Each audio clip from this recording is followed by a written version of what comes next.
Ya,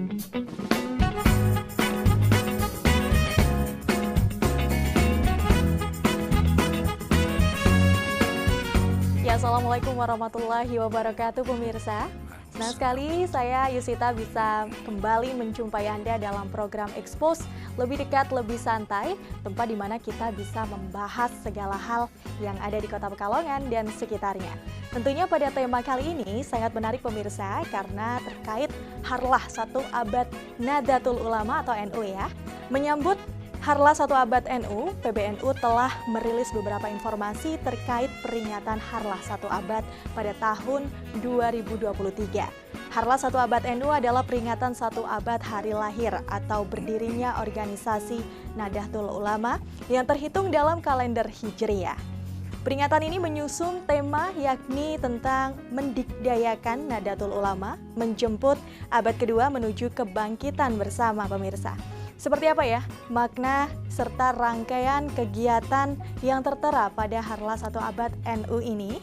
Kita akan kupas tuntas bersama dengan narasumber yang sudah hadir di tengah-tengah kita. Masya Allah, yang pertama ini ada dari Bapak Kiai Muhtarom SSA, selaku Waalaikumsalam Bapak, selaku Ketua PBNU. PCNU Kota Pekalongan, baik. Sedikit koreksi, PCNU ya Pak ya, baik. Bagaimana Pak kabar hari ini? Alhamdulillah sehat. Sehat ya Pak ya? Oke, damai ya pemirsa. Baik, saya manggilnya apa ini Pak? Pak Kiai Muhtarom atau Pak Kiai Tarom? Boleh apa saja. Boleh apa saja ya Pak ya? Yang penting nyaman ya Pak ya? Ya. Baik, ya di sebelahnya ini ada dari Bapak Dr. Hasan Suhaidi MSI, Ya. selaku Katib ya Pak ya? Katib, ya. Atau biasanya dikenalnya sekretaris seperti itu. Ya. Nama bikinnya Katib. Oh, nama Bikinnya Oh, Katib baik. baru di PCNU. Katib ya Pak ya, Ya. Oke. Bagaimana Pak Hasan kabarnya? Alhamdulillah, baik. Alhamdulillah ya Pak ya. Baik, ya. Semangat ya Pak ya. Tetap semangat, harus semangat. Harus semangat. Baik. Tadi Harus semangat supaya dikdaya betul. dikdaya sesuai dengan Ya, tema kali ini. sesuai ya? dengan temanya. Oke, baik. Jadi kita hari ini akan membahas tentang Harlah 1 Abad NU, Pak Muhtarom dengan Pak Hasan seperti Ya. itu. Nah, yang ingin saya tanyakan untuk pertanyaan pertama kali ini, sebelum kita melangkah ke tema lebih lanjut, bagaimana sejauh ini kiprah dari Nahdlatul Ulama di Kota Pekalongan dan bagaimana sejarah dari NU sendiri? Mungkin Pak Muhtarom bisa menjawab pertanyaan kali ini. Oke, kalau NU dari Pekalongan ya, karena kita bicara konteks Pekalongan, NU Kota Pekalongan itu dulu termasuk awal, maksudnya dari NU itu secara jamiah atau keorganisasian itu dibadan-hukumkan kan tanggal 31 Januari tahun 1926. Kemudian 2-3 tahun setelah itu Pekalongan itu sudah bergeliat untuk mendeklarasikan NU Kota Pekalongan. Dulu Pekalongan ya. Ya. Dulu belum ada kota kabupaten karena pra kemerdekaan. Kemudian tahun 28 baru dideklarasikan. Saat itu di Kergon, ya, di Kergon, dan dihadiri oleh para pendiri-pendiri NU saat itu, Mbah Wahab, Kiai Mas Kumambang dan lain sebagainya. Kemudian perjalanannya NU Pekalongan itu melewati beberapa masa karena setelah dibentuk di Pekalongan itu kemudian tahun 30 muktamar diselenggarakan di Pekalongan. Jadi ini Pekalongan punya peran penting dalam hal awal Nahdlatul Ulama secara keorganisasian itu. Pekalongan memiliki peran penting dan ini terus berjalan sampai kemerdekaan ya, sampai dulu ada tokoh-tokoh yang kemudian berjuang sampai membela tanah air ya, sampai kemudian nanti masa-masa pemberontakan dan peran-peran itu Nahdlatul Ulama Pekalongan memiliki peran yang sangat penting ya, sampai sampai Orde Baru, sampai kemudian saat ini. Ya, kira-kira singkatnya, dari masa ke masa NU Pekalongan memiliki peran yang signifikan dalam hal konteks Pekalongan. Baik, seperti itu. Ternyata Ya. lumayan cukup panjang ya Pak ya, perjalanan Nahdlatul Ulama di Kota Pekalongan. Ya, Baik, kalau menurut Pak Hasan sendiri melihat hal tersebut seperti apa pendapatnya?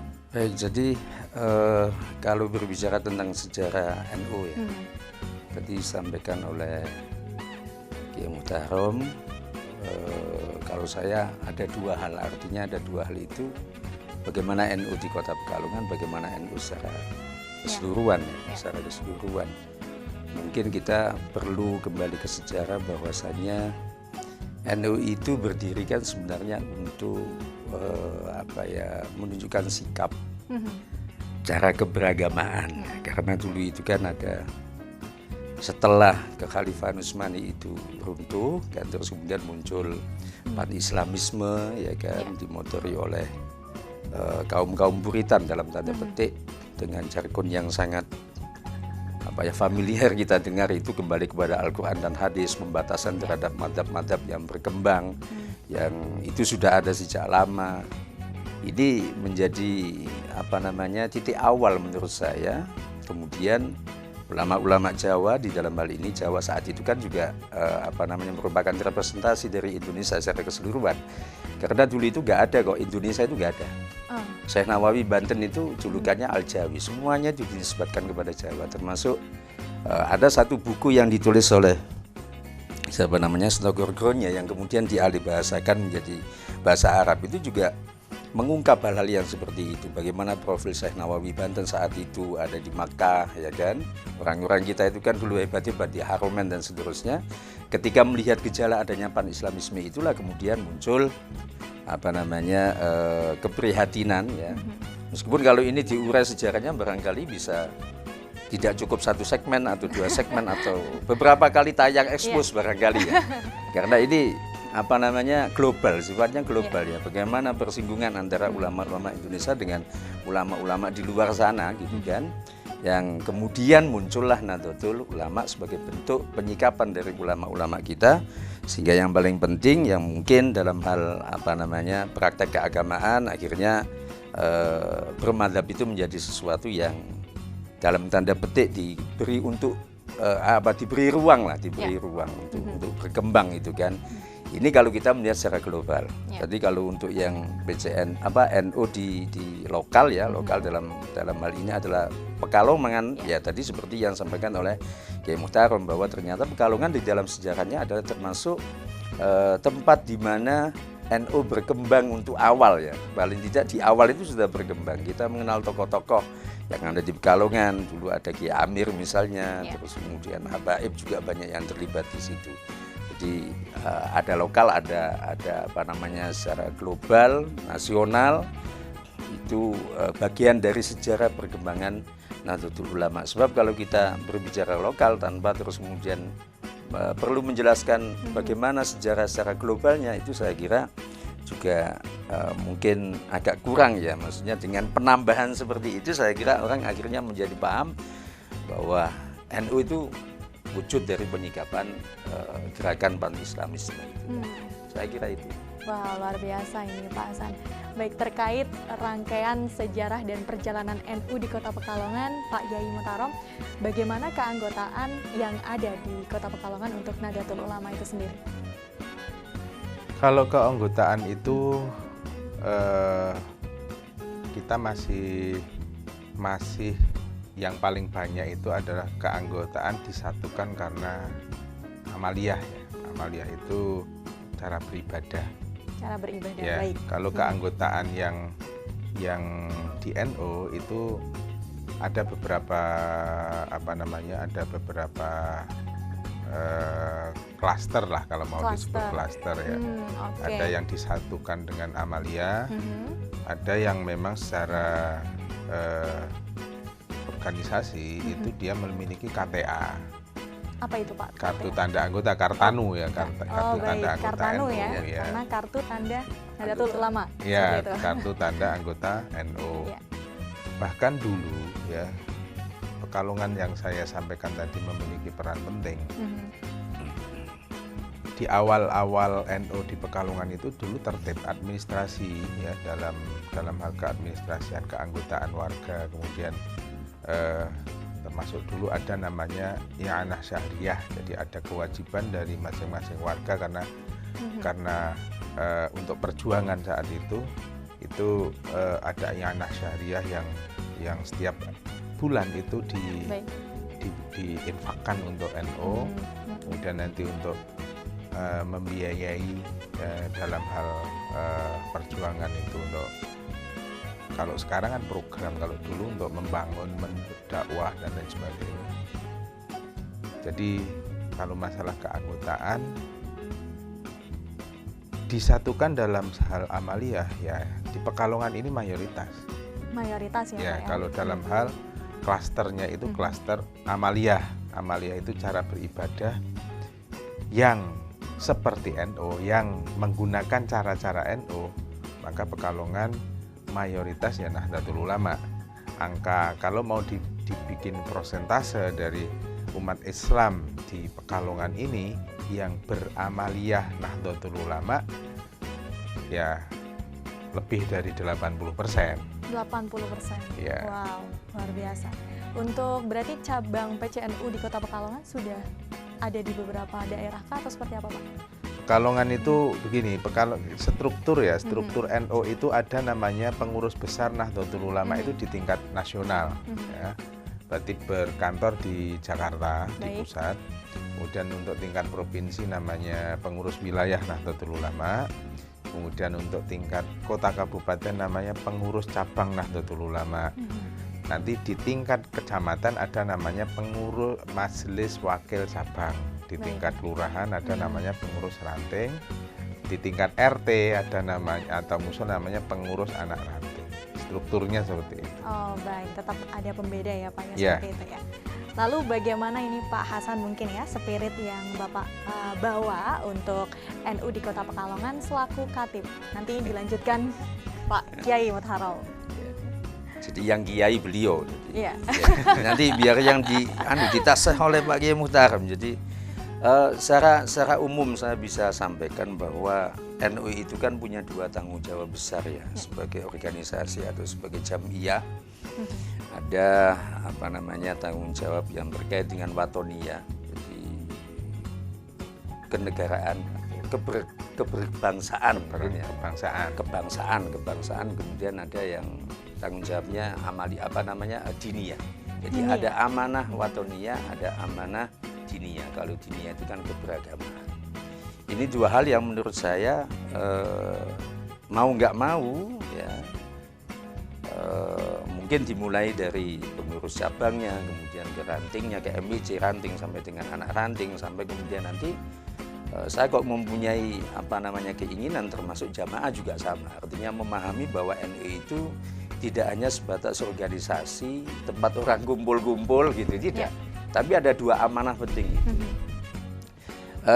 Mungkin kita sudah sangat familiar ya ketika orang-orang NU, entah itu di struktur atau di tingkat jamaah itu kan dengan jargon NKRI harga mati, itu saya kira juga bukan kok terus kemudian hanya sebatas kepada jargon, tapi itu wujud.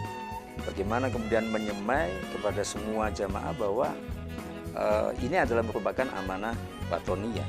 Gitu kan, sudah final bentuk dari Negara Kesatuan Republik Indonesia ini kan, begitu kan. Founding Father juga ternyata banyak kiai-kiai kita yang berjuang kan begitu. Dan yang kedua adalah terkait dengan amanah dunia. Ini nanti barangkali juga bagaimana kita nanti menjelaskan tentang Ahlussunnah wal Jamaah, kenapa yang diusung oleh NU fahamnya ada Ahlussunnah wal Jamaah, itu kan juga ada alasan-alasan tertentu. Itu juga bagian dari amanah diniyah. Jadi ada dua hal yang penting itu.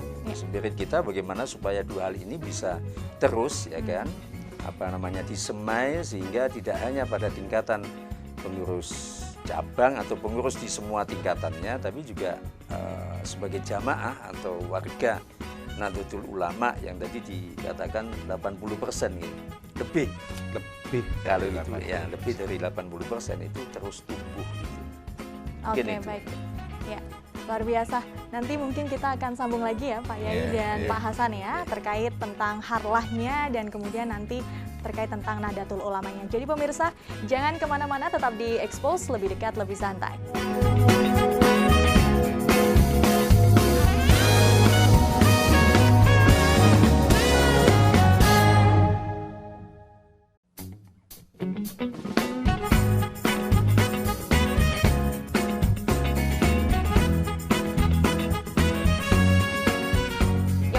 Masih dengan saya Yusita dan beserta narasumber hari ini, yaitu ada Pak Yai Muhtarom serta Pak Dr. Hasan ya. Pak Kiai Hasan. Pak Kiai Hasan, baik. Saya dari tadi ada koreksi ya Pak. Oke. Ya Pak Yai Hasan dan Pak Yai Muhtarom, baiklah. Hari ini tadi kita sudah membahas tentang perkenalan sedikit terkait tentang NU itu seperti apa, sejarahnya juga sudah tadi disebutkan, dan tadi kita sempat terpotong di spirit seperti itu. Kalau Pak Yai Hasan sudah menjawab tentang spiritnya, lalu Pak Yai Muhtarom ini seperti apa spirit yang dibawa ke dalam Nahdlatul Ulama itu sendiri? Jadi spirit yang dibawa ke Nahdlatul Ulama ini sebenarnya adalah mengembalikan atau menjalankan apa yang dulu diperintahkan, diajarkan oleh Rasulullah SAW. Jadi tadi disampaikan oleh Pak Kiai Hasan bahwa setelah runtuhnya Turki Utsmani, itu gerakan-gerakan pan-islamisme yang kemudian masuk ke Nusantara juga saat itu membawa jargon-jargon baru. Ya. Maka kemudian ulama-ulama pesantren saat itu punya kepentingan bahwa Islam ini harus dijaga. Dalam konteks dijaganya ini adalah apa yang dulu diajarkan oleh Rasulullah jangan sampai dimanipulasi. Jangan sampai nanti ada distorsi-distorsi yang mengatasnamakan Islam.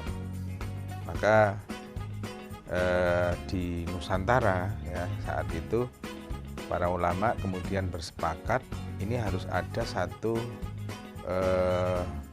jamiah atau dalam hal ini sistem yang menjaga Islam, yang melestarikan ajaran-ajaran Islam sesuai yang diajarkan Rasulullah. Maka kemudian Nahdlatul Ulama itu namanya. Ya. Maka secara hakikat sebenarnya NU itu ya sudah ada sejak masa Rasulullah. NU itu ya Islam itu sendiri. Hanya kenapa dinamakan Nahdlatul Ulama? Karena ini kan sebuah dalam bahasa Arabnya nidham, sebuah sistem, atau bisa disebut kalau dalam konteks sekarang itu organisasi yang menjaga, seperti itu. Kalau mau disebut Islam ya NU itu Islam itu sendiri. Jadi Islam banget. Islam banget. Kadang orang mengatakan NU itu kan hanya sekedar organisasi ya. Kalau dalam hal tata kelola formalnya ya organisasi, tapi dalemannya itu ya Islam itu sendiri. Ya. Jadi kalau saya sebut itu NU dalam hal hakikatnya ya Islam itu sendiri. NU dalam hal menopang jangan sampai Islam itu dimanipulasi, didistorsi dan sebagainya, ini ditopang oleh jamiah atau sebuah sistem yang namanya Nahdlatul Ulama itu. Baik. Kira-kira seperti itu. Baik, luar biasa. Nah, Pak Yai Muhtarom, ini kan terkait tentang harlah 1 abad NU ya. Nah, apakah ada perbedaan acara dan agenda di setiap harlah NU yang ada? Dan apa yang membedakan harlah NU ini dengan harlah yang sebelumnya? Ya, tentu ya, setiap tahun itu tema-tema harlah itu berbeda-beda, tergantung pada momentum atau saat itu hal apa yang prioritas yang harus dikerjakan oleh Nahdlatul Ulama. Kebetulan saat ini memang 1 abad ya, ini 1 abad Nahdlatul Ulama.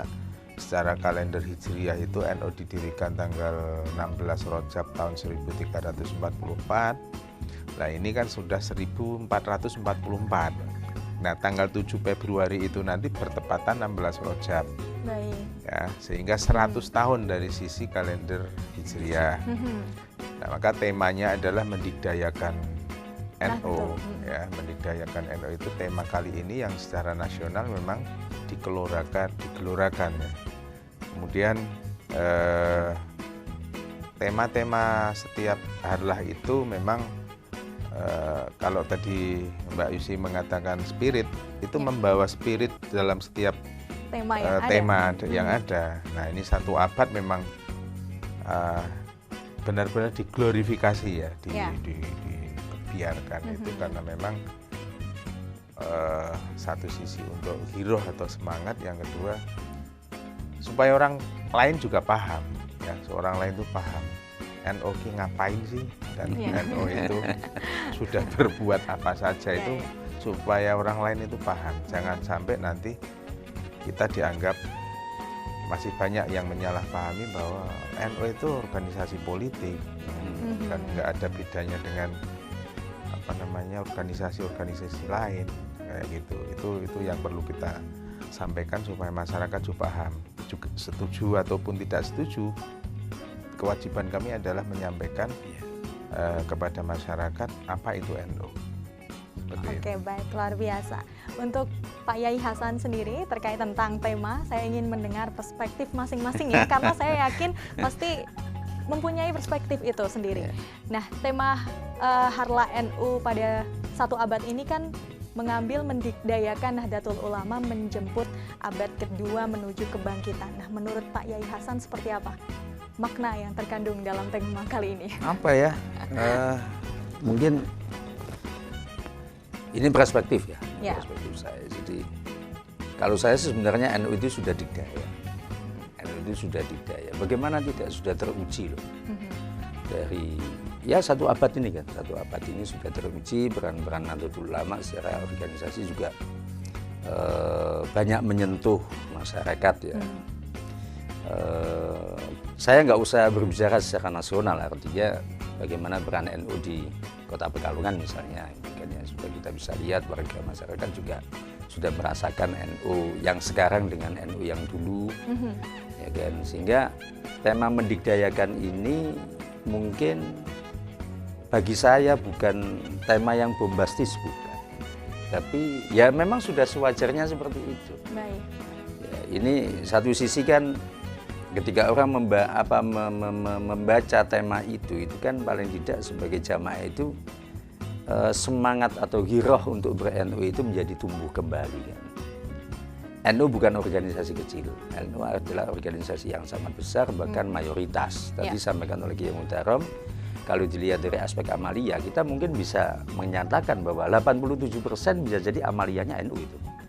Ya. Di Indonesia itu, di Indonesia. Kalau di Indonesia. Ya, hanya kurang punya kartanunya saja barangkali gitu kan. Kalau amaliyah, kalau kita bisa lihat misalnya kalau sholat kunut subuh gitu kan ya, terawih 20 rakaat, bahkan mungkin kalau secara berkelakar itu di bulan Ramadan NU semakin mendunia. Meskipun sekarang juga sudah mendunia kan, ada pengurus cabang internasional itu kan banyak kan. Ada 30-an ya mungkin ya, atau berapa puluh gitu ya.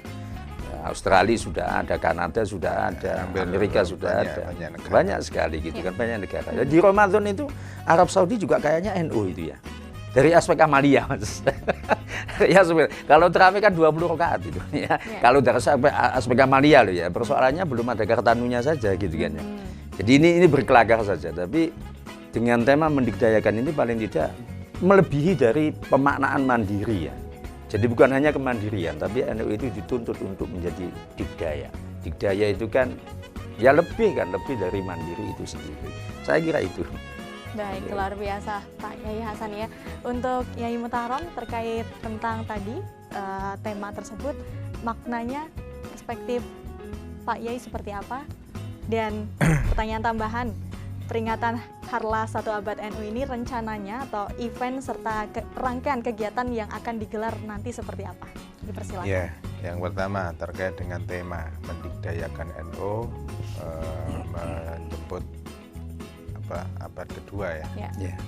Jadi ini tema yang nasional yang saya kira apa tadi disampaikan oleh Kiai Khatib itu juga sebenarnya tidak asing ya, karena mendikdayakan itu tidak hanya berdaya. Kalau berdaya itu kita untuk kita sendiri ya, dalam arti apa kita berdaya, mampu ya. Kalau dalam konteks itu mandiri itu kita mampu berdiri sendiri. Tapi kalau dikdaya itu ya untuk diri dan untuk orang lain, untuk masyarakat, untuk secara luas ya. Termasuk kalau dalam konteks nasional bukan hanya sekedar untuk Indonesia, tapi untuk internasional, untuk global, dunia. Untuk dunia. Sudah dibuktikan banyak hal ya. Bahkan termasuk waktu awal berdirinya NU pun itu sudah dibuktikan. Sebelum orang teriak-teriak terkait dengan Palestina, NU baru berumur berapa bulan, berapa tahun itu sudah memperjuangkan hak-hak warga Palestina, bahkan sebelum negara Israel itu berdiri. Jadi kalau orang sekarang teriak-teriak Palestina wes kalah adoh ya, sudah jauh lah itu. Nah, yang kedua, mendikdayakan NU itu satu sisi memang bagaimana NU bisa bermanfaat untuk dirinya, untuk warganya, juga untuk masyarakat dalam konteks Indonesia, baru untuk seluruh bangsa Indonesia, untuk dunia, untuk masyarakat global. Kemarin rangkaian, ini sekaligus rangkaian ya, rangkaian dalam menuju pada Harlah 1 Abad ini, ada namanya R20, ya, Religion 20 yang diadakan di Bali, mengundang tokoh-tokoh agama seluruh dunia, ya, ya mengundang tokoh-tokoh agama seluruh agama di dunia untuk kita bicara terkait dengan apa namanya persamaan, perdamaian ya, karena konflik-konflik yang ada di dunia, baik itu yang dimulai dari konflik agama, perbedaan keyakinan dan lain sebagainya, itu kan yang dari abad ke abad melahirkan pertumpahan darah yang luar biasa, termasuk ini kemudian berkelindan dengan kepentingan politik dan lain sebagainya. Maka NU memiliki peran di sini, termasuk kemarin dulu di Afghanistan, kemudian cuman sayangnya NU itu nggak pernah keluar kalau misalkan di Afghanistan ngapain aja, kemudian di Palestina ngapain saja. Banyak dokumentasi yang kita miliki, cuman kita simpan ya, karena ini banyak hal yang terkait dengan strategi. Jadi kita ingin bahwa masyarakat global itu damai ya. Menuju kebangkitan abad kedua dalam hal ini, dulu peran NU di awal pendiriannya termasuk sampai nanti mengantarkan Indonesia merdeka, itu walaupun banyak tidak diakui oleh banyak orang, karena di NU yang kita memiliki banyak bukti dan peran-peran ya, peran-peran yang memang karena orang pesantren saat itu butuhnya adalah bagaimana satu cita-cita itu tercapai. Nggak penting itu akan dihargai sama orang, dijadikan apa, katanya ditulis dengan tinta emas, nggak urusan. Pokoknya Indonesia saat itu harus merdeka, masyarakat Indonesia harus merdeka. Kemudian kalau merdeka tidak ada penjajahan, berarti masyarakatnya bisa beribadah dengan tenang, bisa bermuamalah dengan tenang, berkehidupan dengan damai, seperti itu. Itu adalah prinsip-prinsip NU. Nah, kemudian perkembangan ini, kebangkitan kedua yang sekarang 1 abad ini menuju pada kebangkitan kedua, bahwa tantangan kita sekarang itu luar biasa, baik itu global maupun nasional. Bagaimana kita lihatlah di media, bagaimana perkembangan generasi kita yang katanya sekarang saatnya ada ada bonus demografi, tapi apa yang terjadi? Generasi kita modelnya generasi apa? Generasi TikTok, generasi yang Generasi TikTok. Macam-macam lah. Kalau kita bongkar kita sangat prihatin ya, karena kita punya banyak data sebenarnya. Dan ini adalah harus kita atasi bersama. Dan disinilah NU berperan dalam konteks global. Bagaimana dunia ini tidak kemudian, coba sekarang kalau tidak hati-hati ini sekali pencet itu perang nuklir ya, antara Rusia dengan NATO, bukan Rusia dengan Ukraina. Rusia Ukraina itu ya dipites-pisannya sebenarnya habis. Ini urusannya Rusia sama NATO. Dan ini berpengaruh pada kita, mau nggak mau kalau nanti di sana betul-betul dipencet, kita ini terimbas dan imbasnya besar. Ini yang orang nggak tahu kan. Dan NU pengen ini jangan sampai terjadi ya. Kemudian di tingkat nasional bagaimana antar politisi dan lain sebagainya, antar kelompok masyarakat sering sekali terjadi. Kita ingin udahlah kalau bangsa ini dikelola dengan benar, masyarakatnya bisa menikmati, bisa damai, aman, tentram. Kalau urusan keyakinan agama, kita itu sudah lulus lah ya, sudah lulus sekian puluh tahun dari Indonesia merdeka, kita punya Pancasila ya.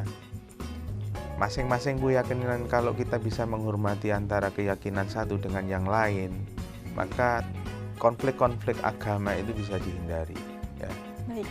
Saya kira ini yang dimaksud. Kebangkitan kedua adalah bagaimana NU memerankan diri dalam konteks lokal, kalau dalam itu kan kalau Kota Pekalongan, regional tingkat Jawa Tengah, nasional hingga tingkat global. Dan ini sudah terbukti, tidak hanya slogan tapi sudah terbukti. Baik, ya. Nanti kita akan lanjut lagi ya Pak Yai ya. Jadi pemirsa jangan kemana-mana, tetap di Expose, lebih dekat, lebih santai.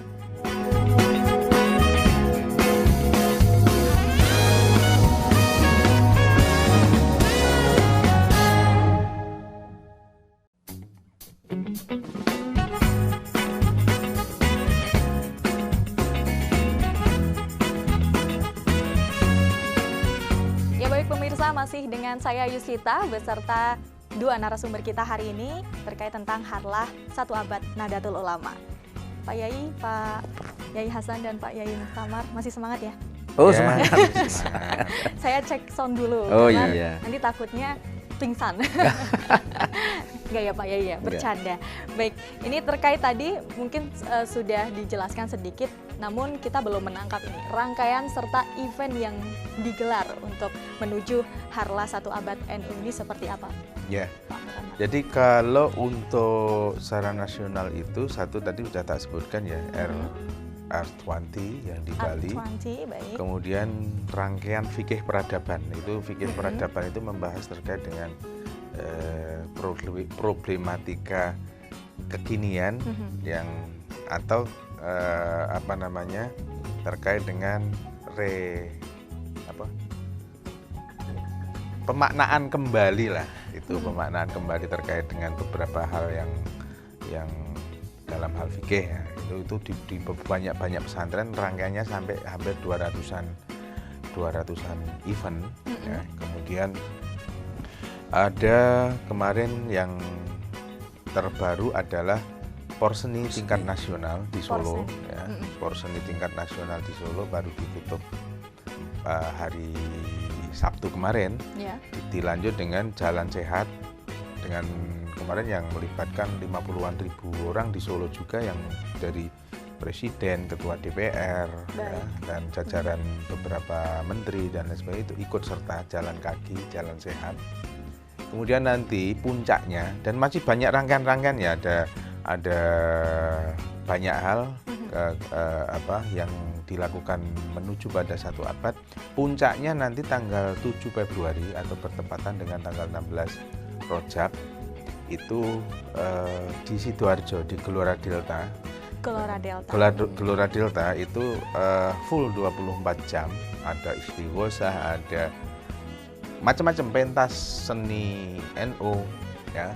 Walaupun kemarin pentas seni Nusantara, pentas seni santri, budaya santri di Banyuwangi juga ada dan dihadiri Presiden juga dari beberapa menteri. Itu festival seni santri sudah, puncaknya itu yang nanti di Sidoarjo itu full 24 jam yang insya Allah akan dihadiri di puncak acaranya lebih dari 1,5 juta orang. 1,5 juta orang itu berarti seluruh Indonesia. Seluruh Indonesia, makanya ini kita itu mau hadir ke sana tapi dilarang, sudah kakean, sudah terlalu banyak orang ya, sehingga parkirnya sampai Lumpur Lapindo.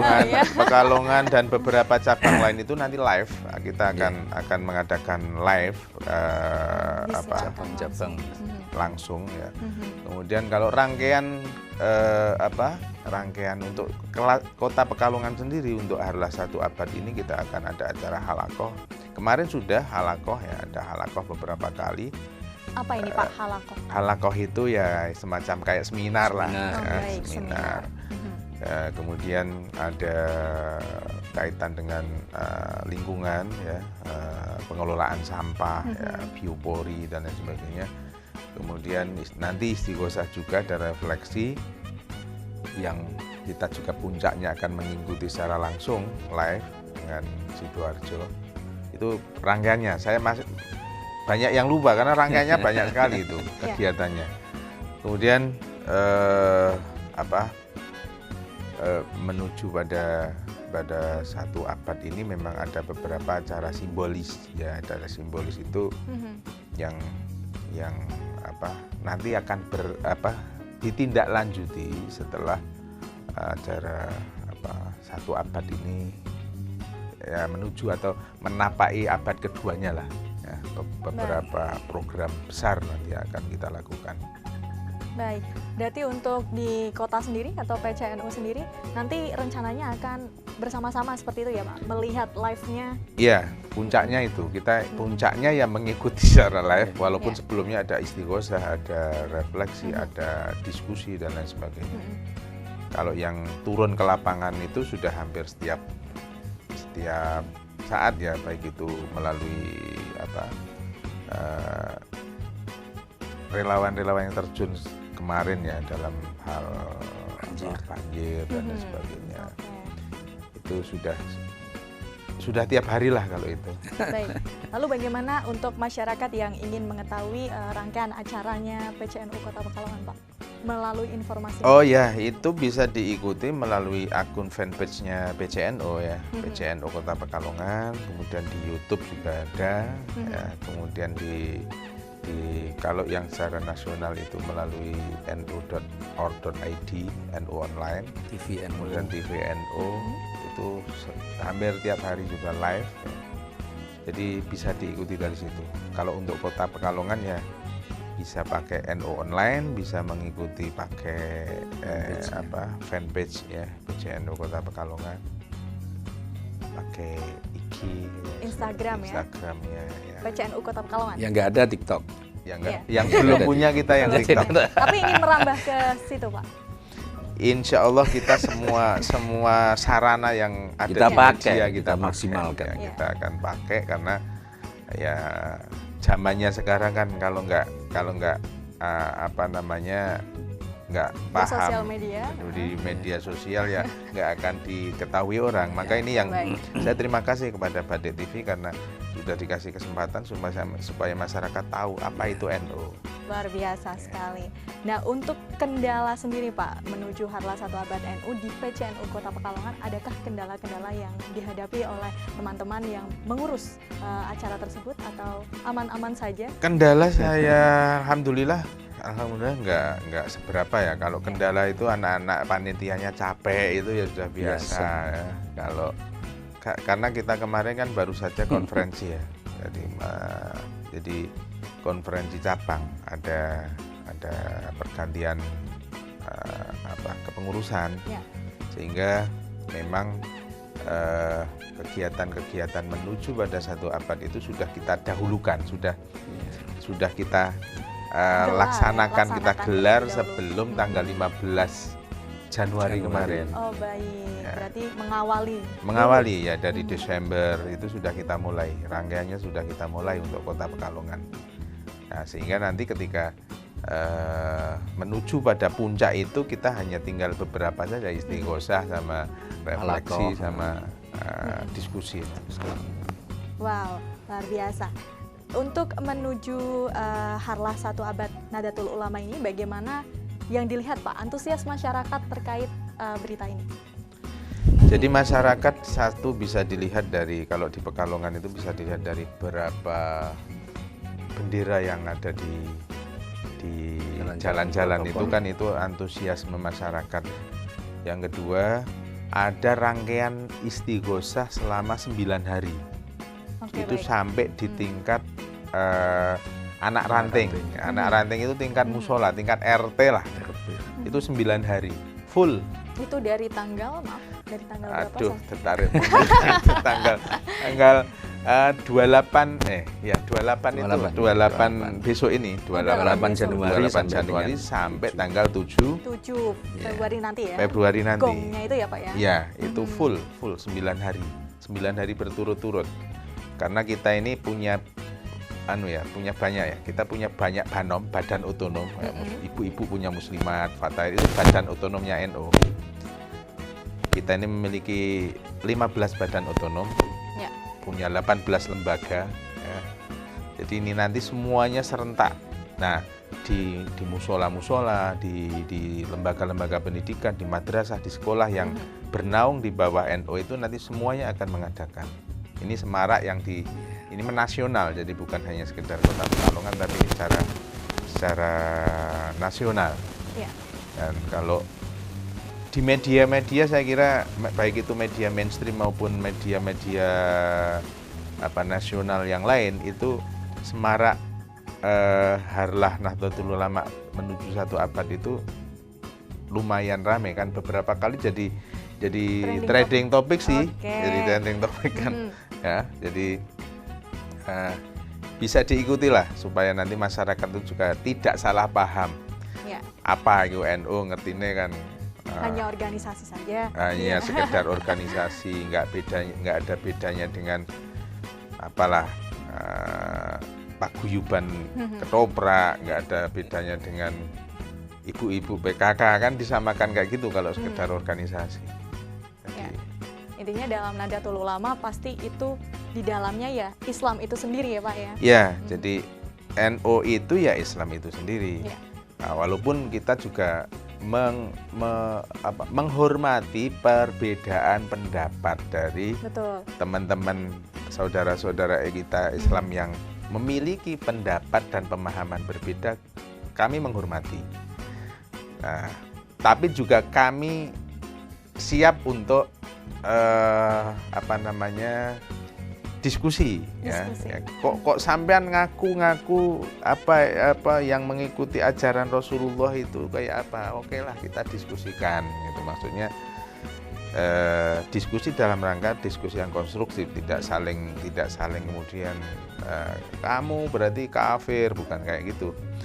Sehingga ketika kami menyampaikan yang katanya sebagian orang menganggap bahwa wah NU itu menjalankan ajaran yang tidak sesuai dengan yang diajarkan oleh agama, tidak ada tuntunannya katanya.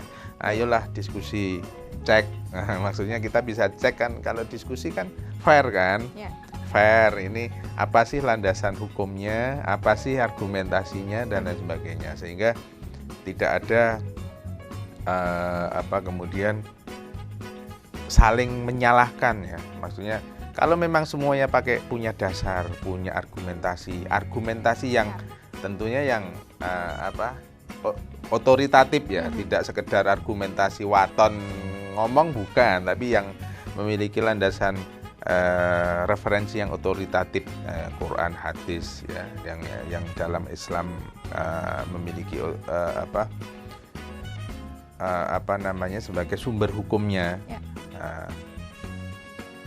Selama itu perbedaan pendapat karena penafsiran itu oke lah, nggak masalah. Maksudnya udahlah kamu penafsirannya kayak gitu, kami seperti ini, fair gitu loh. Jangan sampai nanti justru perbedaan penafsiran itu kemudian menyebabkan pertikaian, kemudian menyebabkan permusuhan dan lain sebagainya. Dan lain sebagainya ya Pak. Ya. Baik, lalu adakah plan atau rencana event serta target lainnya untuk Harlah NU ini di PCNU Kota Pekalongan sendiri, Pak? Targetnya, target kita itu masyarakat, khususnya masyarakat Pekalongan itu minimal untuk masyarakat umum adalah ngerti NU. Ya, oke, baik. Untuk warga NU semakin paham terhadap apa itu NU. Apa itu NU? Ya, semakin paham terhadap apa itu NU. Itu target kami, sesederhana itulah. Oke, baik. Sesederhana itu ya, Pak. Lalu pesan yang ingin disampaikan untuk menuju Harlah nanti 1 Abad NU kepada masyarakat di Kota Pekalongan seperti apa, Pak? Ya, untuk masyarakat Pekalongan, yang pertama kami mohon maaf kalau di beberapa ruas jalan di Kota Pekalongan ada banyak bendera NU yang mungkin bagi sebagian orang mengganggu pemandangan. Nah, itu kami mohon maaf karena ini event besar kami minta waktu sebentar, kira-kira dalam 1 bulan ini supaya bendera-bendera NU tetap terpasang sebagai simbol bahwa kami sedang memiliki gawe besar.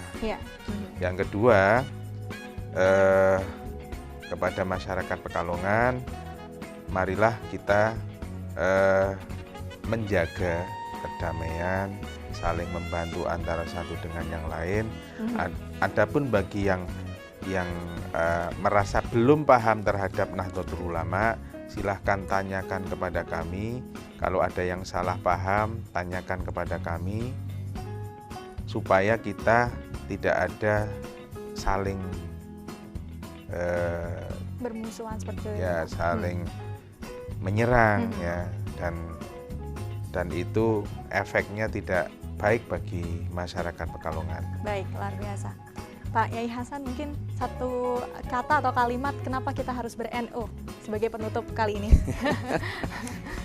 Sedikit saja, Pak. Silakan. Kalau saya kenapa harus ber-NU ya? Sebenarnya ini bisa luas, ini bisa simpel gitu kan. Jadi kalau misalnya sampaikan oleh Kiai Muhtaram bahwa NU itu ya Islam sendiri.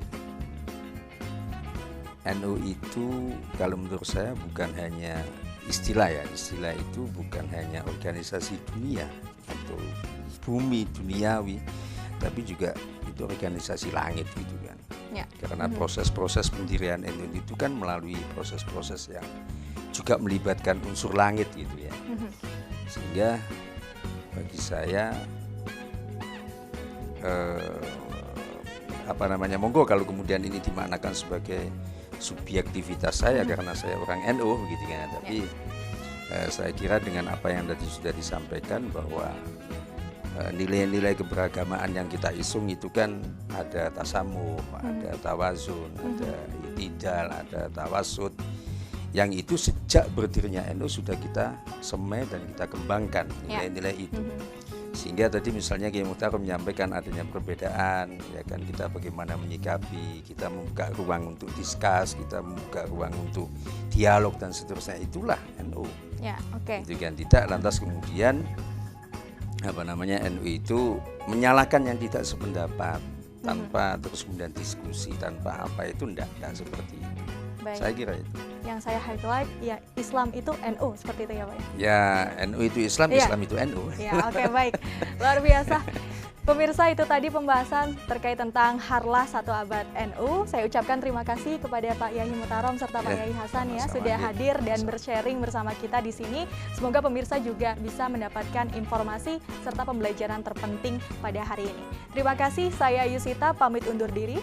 Wabillahi taufiq walhidayah. Wassalamualaikum warahmatullahi wabarakatuh. Waalaikumsalam warahmatullahi wabarakatuh.